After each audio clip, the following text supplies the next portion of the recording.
Hey, and welcome to the CTF walkthrough. This is a video showing you how to walk through the lab CTF called IAM create-acces-key PrivEsc. This content that you see here on this page and also the solution is going to be completely free. So you can just go to the URL that you see up here, or you can click on the link in the video description. Now, the only thing that isn't going to be free is if you're interested in launching the lab itself. That you will need a Cybr membership for, but if you don't have one and you don't want one, then you can just follow along with my walkthrough that we're about to see here. So the first thing that we would do is we would click on Start Lab, and because this is a real lab environment, it's going to launch real AWS resources, and this is a smaller one, so it's only going to take a couple of minutes, but after that, we'll come back here and we'll see our credentials. After that spins up, which is very fast for these labs, you'll get back an access key ID as well as a secret access key. And in this case, we also get back a username, which will be helpful, but I'll also show you a way to access this username if you don't get it back, because for some of the labs in this course, you will not get a username, and that's by design. But anyway, so once you get the access key ID and the secret access key, we can use that information to configure our AWS CLI. And the way that we can do that by typing AWS configure, and then we'll press enter and type in the information, which I'll do in just a second. But just in case you don't have the AWS CLI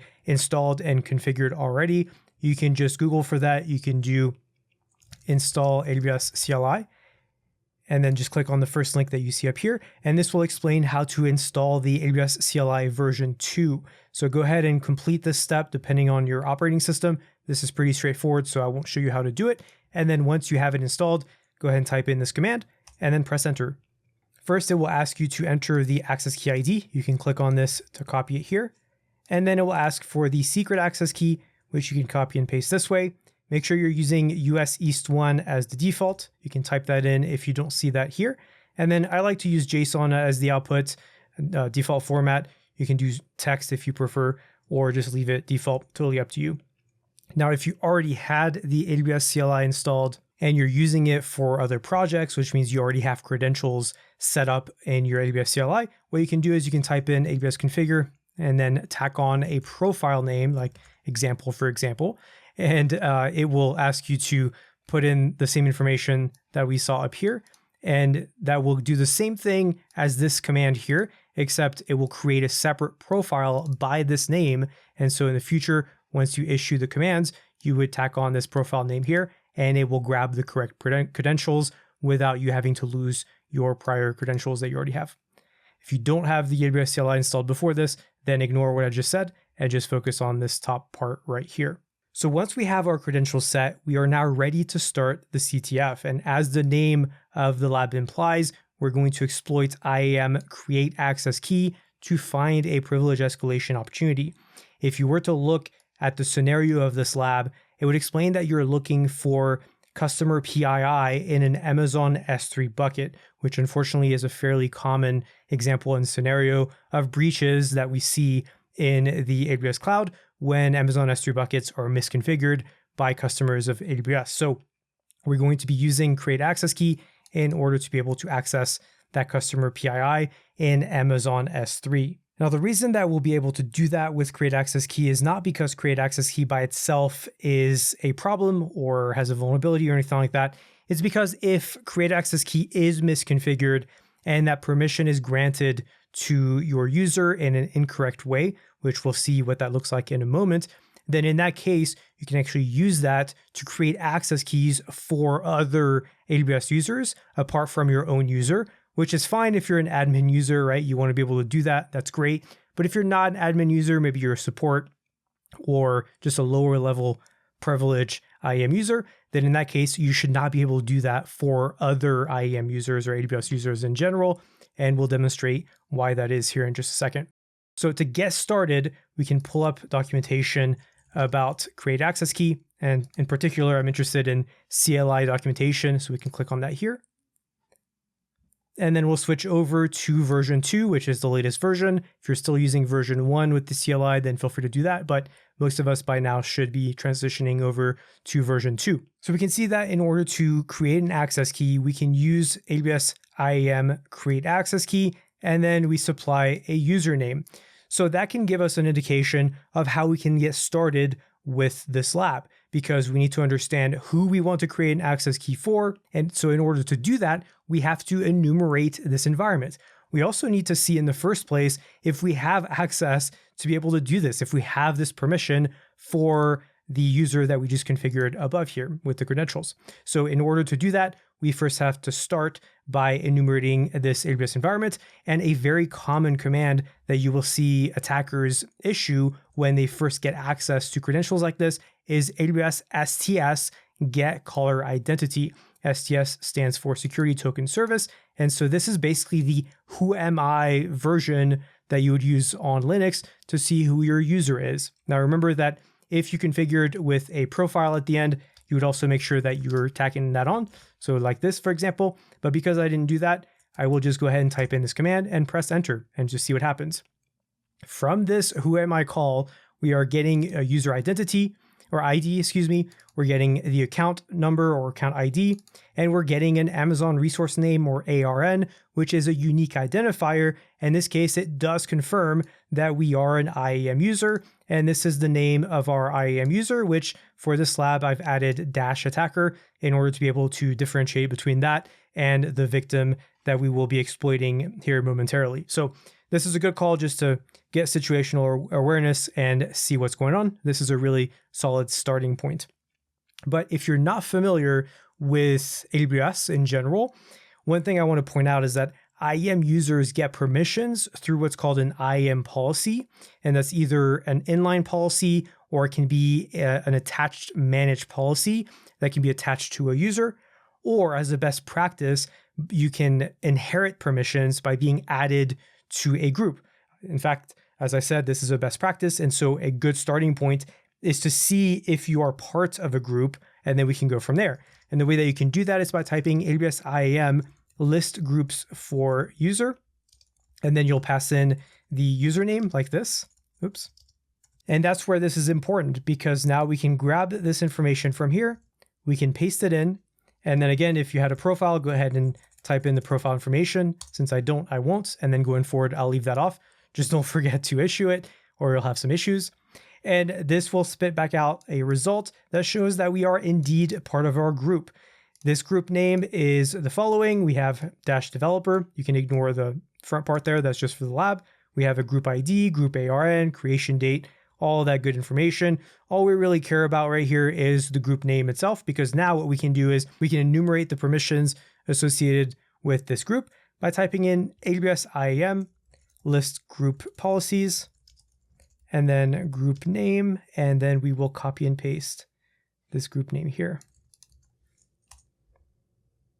So I issue that and I will see a policy name. So that's a good start. Now we can try to enumerate this policy. And by the way, at this point, you might be scratching your head. You're like, Christoph, how do you know what these commands are?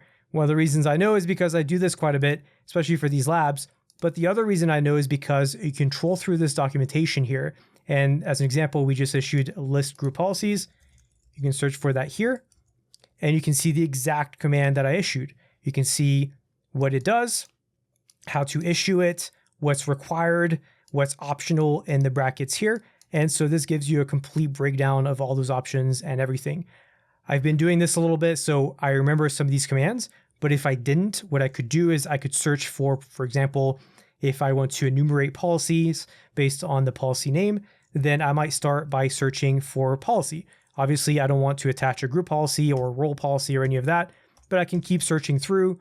I can also search through the CLI if I wanted to, but this is a good starting point. Now, I happen to remember that it's get group policy. So instead of listing, I am fetching a particular group policy. So I can click on that. We can see how to use it. We can do AWS get group policy, and then we'll have to pass in a group name, which is this group name right here. And then, of course, we have to pass in the policy name, which is going to be this name right here. I have a typo, so let's see what's going on. Okay, I forgot to type in AWS IAM, which of course you can see up here. So it's AWS IAM, since there's so many different services, that's how you differentiate, and then get group policy. So if you see this screen of a bunch of stuff here, that means you probably have an issue with your command. You'll want to verify that it's correct. And so there it is. I get back the IAM policy for this group with this policy name. And of note here, we have a few different permissions, but what I'm particularly interested in is this IAM create-access-key and IAM list-access-key. These are the actions that I'm allowed to perform against these resources here.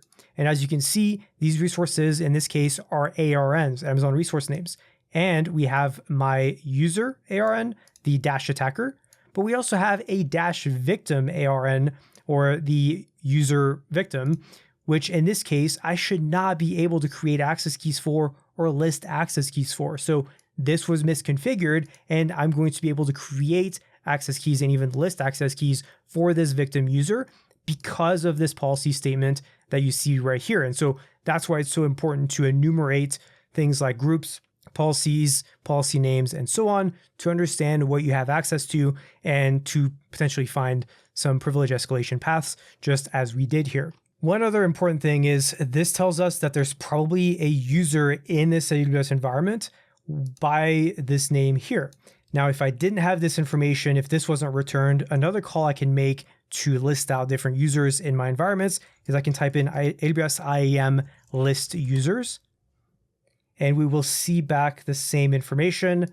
We have the same ARN right here, and then we have my current user right here. So that would also give us that information, but we could have seen that and skipped this step from the IAM policy itself. Because we know we can create an access key for that user, let's go ahead and first list to see if there are any access keys. We can do that with AWS IAM list access keys, and then we'll need to pass in a username. Because I have it copied, I can paste it right here. And I forgot an S. That's the beauty of live recording. And we can see that there's no key metadata, which means there are no access keys for this user. That could be an important first step before creating the access key, simply because by default, you can only have 2 access keys per user. So if you try to, if this user already had 2 and you try to create another one, you would get an error back. In this case, there are none. So we are good to go. We can proceed with creating an access key for this user. We'll want to pass in again the username, which I already have. And then after that, what we can do is we can change the output format. My default that I prefer is JSON, but for this, I like to do text because I also like to save these credentials in a credential file by piping and then typing in t creds.txt, which will save the output in a creds.txt file. I can see the access key information here, but once I lose the screen, I would lose access to it, versus now I can also do cat creds.txt and I will have access to it right here. This is going to be the access key ID. If we go back to this, that's equivalent to this guy right here. And then we have the secret access key, which is right here, which is equivalent to this right here, which means that we can now configure a separate profile. So I'll do profile of victim. And in this case, we will copy this, paste it there. And then I'll copy that, paste it there. Same region, US East 1, leave that as default. And so now we can confirm that we are this separate user by typing in profile victim. And we will see that we have successfully assumed the victim AWS IAM user in this AWS environment. And that's great. We're making great progress here in validating that there's an issue. We could even potentially stop here. But if we needed to show an impact of why this was so important, then we could try to access or see if this victim user had access to other services or other resources, and then access those and demonstrate that to our client or to our team or whoever we're trying to prove the issue to. So again, what we can do is we can rerun some of the same commands that we have used before, such as listing the group for my user, except in this case, we want to list the group for this victim user. So make sure I have the right username listed out here. Again, I can continue using the victim profile. We'll see that I'm part of the exact same developer group, which means that we already know what access we have access to. And in this case, we know that we don't have access to S3. So how are we supposed to get access to S3 and customer PII in the lab if we don't have access to it? Well, remember what I said earlier. We can inherit permissions as IAM users, not only through groups, but also through either inline policies or attached managed policies. So what we need to do is we need to list out and see if this victim user has access to either of those things. We'll start off by trying to list and see if there's any attached policies through manage policies, which we can do with this command of list attached user policies. We'll pass in the username that I've got copied and pasted here. And then we'll do the profile victim. We see that we get not authorized to perform. So either I don't have any or I just don't have the permissions to see that. So instead, what I can do is I can pivot to try and listing it, see if I have any inline policies instead of manage attached policies, which I can do with this command here. And now we're getting somewhere. We can see that we have an inline policy named give access to S3. It's a pretty good indication that we probably have access to S3, but to confirm, we can get or retrieve this user policy and see what it looks like, kind of like what we did with our group earlier. This time though, we need to pass in a policy name, which we just got right here. And profile, this doesn't matter too much since we have the same permissions for that, but I'll use profile victim. And so now we can see that we have action to list buckets, to get object, list all my buckets, and so on. Okay, this is pretty promising, right? Another thing we could have done if we also got an access denied for this command as well, like if we're doing this in the real world and we're just getting access denied, we can try to enumerate what permissions we have, either by using automation tools or by just trying out different commands. Like for example, for S3, we could do ls, which is listing the contents of, typo, of the AWS or Amazon S3 service in this AWS environment. And by running this command, I can see that I have access to at least list this bucket information, which again is a really good sign. And as a next step, what I can do is I can try to list the objects within that bucket by typing in AWS S3 and then ls, and then actually passing in the name of that bucket here, profile victim.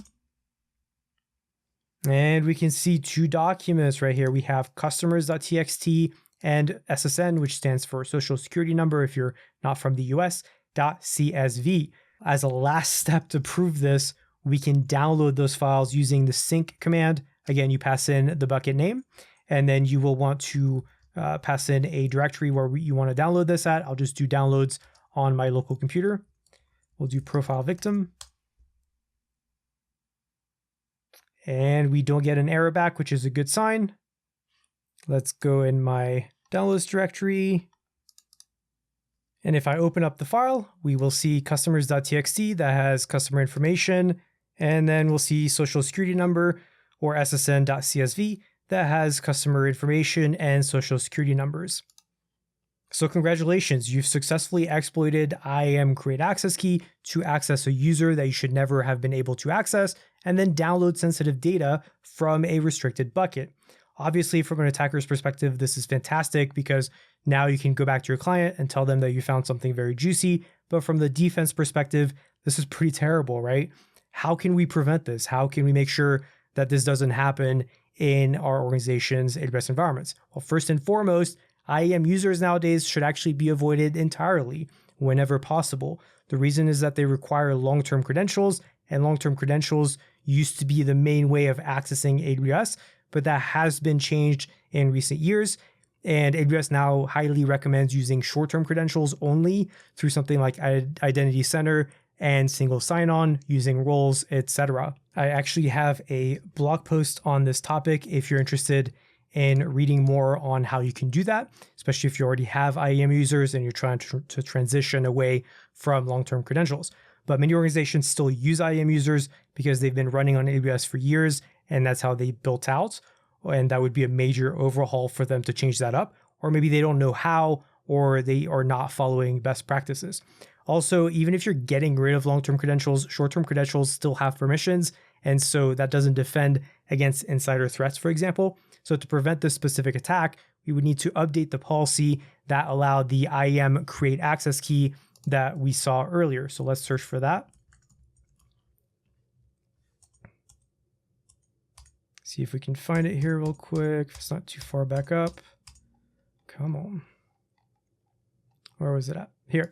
So here, if we have this action, which if you have to use IAM users, this can be fine to grant them this action permission, but the resource should only be for that specific user unless they are an admin level user and they're meant to do that for other users. But in that case, you've got to trust them because otherwise they can do a lot of damage. So that would be the other recommendation. There are a couple of other things that we could do, but it's not really the focus of this video. So let's go ahead and wrap it up here. If you have any questions, let me know in the comments. I hope you enjoyed this CTF lab. And if you're interested in more of this type of content, then definitely check out the rest of our IAM course, where we now have over 10 of these CTF labs. And then we also have 2 challenge labs where I'm not going to give you the solution, and you instead have to use what you've learned in the other labs in order to be able to capture the flag. So we have one called Secrets Unleashed. Oh, and I've got my lab still running. So let me go ahead and open that up in a separate tab. But here we have the challenge 1 of Secrets Unleashed, where you have to extract secrets from Amazon Secrets Manager. And then you have challenge number 2, which is IAM Escape Room PrivEsc, where you again are trying to exfiltrate data from Amazon S3 to your local computer, just like we did here. So go ahead and have fun. These are super fun and not too many people have gotten them yet since they're brand new. So you could be one of the few to get these or to capture these flags. And whenever you do, let me know. You can join us on Discord at cybr.com/Discord. But thank you so much for tuning in, and I'll see you in the next video.